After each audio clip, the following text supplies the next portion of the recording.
someone said, "Oh, I understand Karen's passionate, but I'm talking to a lot of union members and they're not voting." My passion is in direct response to the fact that I know people will not be voting. My passion is in direct response to the fact that I know people will not be voting for Joe Biden. My passion is in direct response to the knowledge that Joe Biden will probably lose in 2024 unless something radically changes in the way in which we are operating and discussing it. And then someone else, this fear. I'm tired of the fear. I'm tired of the fear. You'll be more tired without rights. You'll be more tired going back to the 50s. You'll be more tired in a world where it's extremely dangerous for you and your children to operate because people will have carte blanche to take you. It's Halloween. There was a 6-year-old that was dropping off candy. Let me get this story out because this is telling you something about where we are right now. And this is in Long Island, New York. A man was arrested and accused of pointing a gun at a 6-year-old who left candy at his doorstep on Sunday. So his mom was taking him because now they're doing, drops of candy bags, right? And he dropped it on the wrong house doorstep. And his mother told him that's the wrong house. Go back and get it. And when he went to get the little bag of candy, and he's 6, he's not 12 or 11 like Tamir Rice, who's still a child, 12-year-old. He wasn't 17 like Trayvon Martin. He's 6 years old. 6 years old. 6 years old, looks like a baby. 6 years old. 6-year-old little black boy on Rockcrest Road in Long Island. A neighbor said it's really scary and disturbing, especially because this neighborhood is really safe. Yeah, it's safe for you. It's safe for you. And that's the thing, right? So some of you live in these pockets, these bucolic areas, and everything is wonderful and it's butterflies and roses. But for the vast majority of Americans in all pockets, it's not that, right? So if you cross an imaginary line as a 6-year-old, you can have a gun pointed at your head. This is where we are right now. For those of you who think this is a game because it's not happening to you, wait. So no, I'm not. Yeah, if you think I'm fear mongering, just wait. Oh, Karen, if anything, you're being nice about it. Listen, I follow MAGA. I have to monitor their communications so that I can anticipate what's coming up the pipe, because it's always a pipe system over there, as I document in the book. But I do want people to understand this. They are talking about coming into the inner cities and rounding up. They are literally openly talking about public executions, bringing public executions back.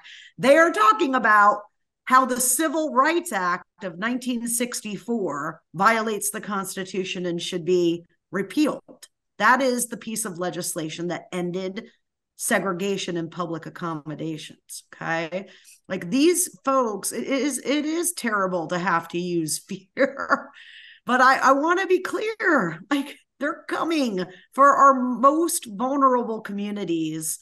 And these are folks that, as your last caller was just, he's venting frustration. I get that frustration, guys. I have crappy health insurance, and look at me, I have a PhD. Okay. Like, life is tough, right?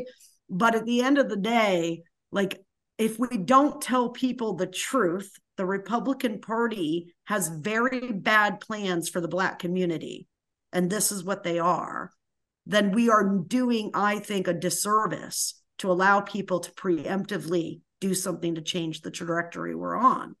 And, these are folks that are pumped full of Fox News propaganda. The reason that man took a gun and aimed it at a small child's head is because he has been fed every night. He marinates in a narrative about all the scary Black people that are going to come and shoot them and kill them. Okay. And I know that's also harsh to say, but that's what is being pumped in to the Fox News right-wing ecosystem all day, every day, small pause for this or that, right? And what that has done is has left that population well armed and very juiced up on false, impressions that make them want to engage in defensive violence. Okay. And so we're in this incredible moment. And I do appreciate how horrible it is to go to voters and say, don't vote for Joe Biden because of this, that, or this and this and that. Because if you don't, bad things are going to happen. But I would be remiss if I was not bluntly honest with the communities that are these targets. And the same going on in the LGBT community. First on the list And some listening may not care about that. They just may not. And if They that's don't not, care when it's their turn, though, Karen. yes, I mean, that's exactly. the That's what I'm thing. saying. I'm saying that, and that's fine, which is why that Niemöller poem that has been abused by people like Amy Schumer is so powerful, because they don't stop. They don't stop with just that group. That's come almost like before the final solution, there was a whole section, was Rhineland or Rhinebeck section in Germany, and before that it was Africa. Before that, the Germans practiced. There's always these trial balloons and different people before the gypsies and before the folk that were in mental hospitals. Before it was that, before it was the Jews, it was a lot of other people. Right. The homosexuals and the folk that were, gypsies and mentally ill, and they emptied the And hospitals. first it was their political opponents, because those are the people you have to take out first to be able to kill everybody else, right? So, the Nazis understood that. The first nights that they rounded up people, especially on the night of the Reichstag fire, they basically made all their opposition illegal. They couldn't sit in the Reichstag. That's why the vote to give Hitler total power was easy to get through the Reichstag. So, whatever part of this world, this not in MAGA world you might be in, I expect nothing to remain untouched if we see the United States take a big leap towards an autocracy. And the power of MAGA is it reaches beyond race, right? Which is why we can't get stuck in the black-white thing. The man, the Cretan that pointed a gun at a 6-year-old's head, his name is Michael Wynn, W-E-N, 43 years old. He was arrested and charged with menacing and endangering the welfare of a child. He was released after appearing in court on Sunday. He's Asian. One of the heads of the Proud Boys. He's got a lot of melanin, right? The one that got the most time, by the way. Ironic, but there are people who have last names that Garcia and Menendez, and right, who align directly with this kind of ideology. Those that are Dominican and Puerto Rican, and doesn't matter. It's an ideal that says that I can be on top as long as we can just deal with these people who are ruining society. That's the message, right? And so if you can identify, because before Irish and Italians were white, they aspired to be. And then when they were let in, then they were the badges went on the chest of the Irish. The Italians were there to guard the borders, right? So like at the end of the day, everyone wants to be in a class where you're separated from the brutality. And if you get to be in, and there are a lot of black folk, poor Herman Cain didn't make it. They ended up killing him with COVID. Come on. And Big Carson out here endorsing Trump after this great Christian man who I spent a lot of time with, by the way, he and his lovely wife, nice people, who believes in Jesus. Right. I mean, it's insanity that we're dealing with. So I'm sorry. I'm sorry if I'm sane and angry and passionate. But I've lived a little bit. More importantly, I've been a journalist. Like I'm not talking out of the void or from, out of the recesses of my, my ignorance. This is real talk, and having seen some things, which is why I was able to predict Trump would win. It's not rocket science, except if Rachel's doing it, then it's political science. 866-801-8255. Let's go to the phone calls. People, all the lines are lit. Jay in DC wants to talk to Rachel. She's here. Rachel Bitecofer's here. Welcome. Karen, thank you so much for taking my call. Quick question. What's your guest appraisal of RFK Jr.'s candidacy? Thank you very much. Okay. I love that call. Yeah, it's great. It's a great question. I mean, because he's got the Kennedy name, right?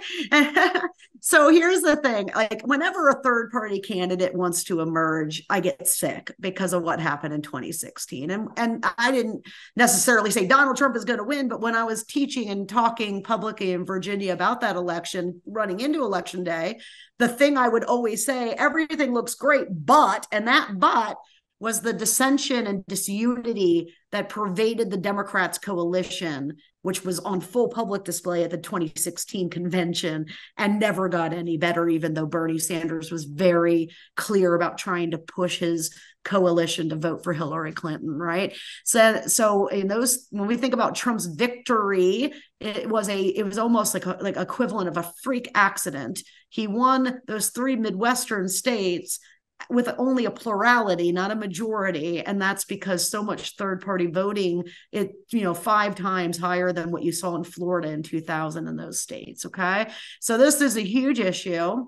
I will say, going back to the other caller too, their point about the primary, one of the things that helps me sleep, there's some stuff that makes me nervous, this Palestine-Israel issue, other things, right?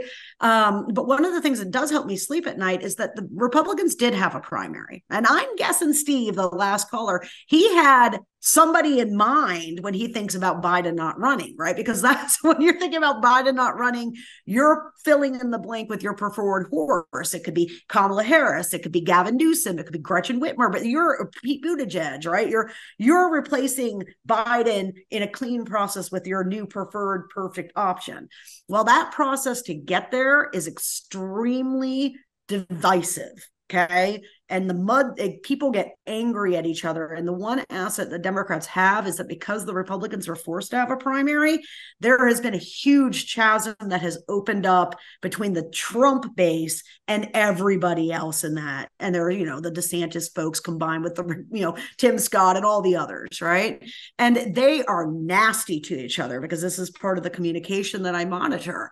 And to me, the vitriol, you always see vitriol in a primary between people with competing candidates, but the vitriol that we're seeing coming out of Trump's or the Republican base is very reminiscent to that 2016 vitriol that divided the Bernie and Hillary Clinton and left a lot of third-party voting. So that was a big wind up to answer the second caller's call, which is asking me about RFK Jr. So he is the only candidate that I think that they could put forward that actually might help Democrats more than hurt them. And here is why. I put a blog post out about this on the Cycle on Substack, which is my pod. If you'd like to check it out, it's there. It's the most recent post up. And it talks about, or it's the second most recent post up. And it talks about how Kennedy's appeal is, number one, nobody really paid attention to Bobby Kennedy. When he announced he might challenge Biden, MAGA platformed him big time. They brought him on every show they have. Steve Bannon's War Room, Joe Rogan's, ranting male, whatever show that he has. They made a whole big thing because they thought what they'd be doing is taking votes away from Joe Biden. Okay. And instead, he went rogue and decided not to run in the primary, decided to run in the general. And who's going to vote for Kennedy? It's going to be people who are vaccine hesitant. And because the Republican Party has made that a policy platform position that you must have in the party, at least somewhat to lip service, because again, in MAGA land, guys, COVID is fine. COVID shots are deadly. Okay. COVID fine, maybe even a hoax. The COVID shot is a deadly thing. If you've gotten it, your blood is permanently tainted and you are as good as dead, okay, in their mind. And I just don't see those people voting anyway for Joe Biden. So I think it's potential that they could vote for Kennedy. And I believe it or not, guys, that group of people, they're very mad at Donald Trump for inventing the vaccine. Oh, okay. Yeah. So that whole misinformation campaign could backfire, even though Donald Trump got vaccinated. Yeah. But the rest of the third-party candidates, including this potential threat from No Labels, which will run a candidate that will sound very much like Dean Phillips. Dean Phillips has got the most attractive argument to kill Joe Biden because people want to be told everything can be good again. All we got to do is just hug each other and things are going to be great and we're going to get all this done. And it's about unity and bipartisanship. The right doesn't care about that message, but people on the left are susceptible to it. And that's why having, Phillips or Cornel West from the ideological left, that's bad berries, especially once you have this bad blood that has been introduced into our coalition. It's not as bad as a Democratic primary would have been in accordance with making division and angst in our own coalition, but it is dividing the progressive movement, between Palestine and Israel, right? And that vitriol is not an electoral asset at all. Not at all. And 866-801-8255 reminds me of Jimmy Carter was it the hostage crisis that was going on at the time? If it's that, and I was a young girl, but I remember that crippling him. And I remember even talking to my mom, like, he's such a nice man, this peanut farmer, because he always came off as affable. But we had the gasoline lines. I remember even odd license plates that was blamed on him. And then that crisis, the hostage crisis, which we now know that folk in the Reagan told them to hold the hostages until after the election, which is treason, I think, a little bit. Isn't that treason? Yeah, but no one got held accountable, and Reagan got elected twice, and he's got a whole airport that y'all fly into in D.C. Aaron, I think that could be the refrain for American political development. The 236 years of formal America, and then all the centuries before, is that no one got held accountable, right? And so, ultimately, that's what this next election cycle is about. It's about holding people accountable. It's about seeing Donald Trump serve time for his crimes and not be pardoned out. It's about not seeing people who tried to overthrow the government pardoned out by Ron DeSantis trying to make political points with the MAGA base.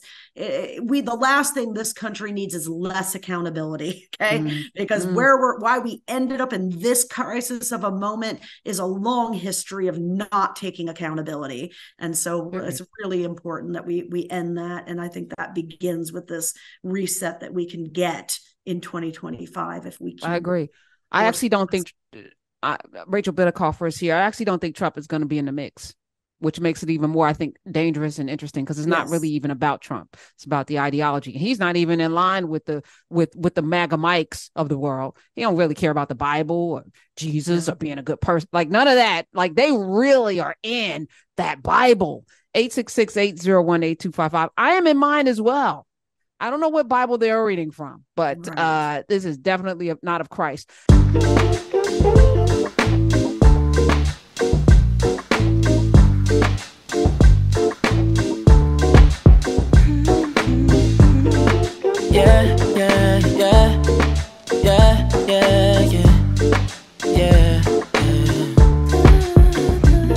I run my fingers through her hair as she smiles and says that she loves me. Isn't it lovely when the one you're lusting is the one